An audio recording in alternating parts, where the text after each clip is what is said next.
मी जिथं इथं काय जे उभारलोय फक्त रुद्र पाटील सरांमुळे आहे. या माणसाच्या सानिध्यात जेव्हा राहणार ते 100% ह्यावेळी पोस्ट काढणार. जरा जोरदार टाळ्यांमध्ये आजच्या सत्कार मूर्तीचं स्वागत करा.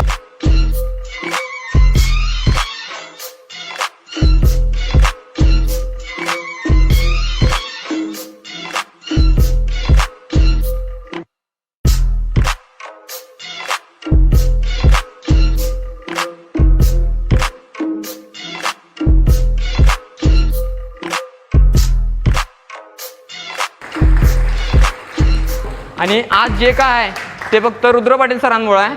आणि दुसरीकडे जर माझं कुठं जर फोटो लावल्यात हे समजलं असलं तर त्या व्यक्तींबद्दल माझा जास्त फारसा परिचय नाही. 100% तुझं जे मराठी आणि गणित आणि बुद्धिमत्ता टॉप होणार. मी चालू जे गणित सरांनी टॉपच आहे त्यांचं मला मराठी काय कळतच नव्हतं. मराठी लावून बसलो पूर्ण मराठी लेक्चर झाले. मराठी लेक्चर म्हणजे एवढंच का आले की डोसक्यात का जाय ना माझ्या मराठी आता म्हणजे एवढं टॉप झाले. पोलीसवर द्यायला लागत्या डोक्यात आहे म्हणल्यावर पोलीसवर द्यायला लागत्या.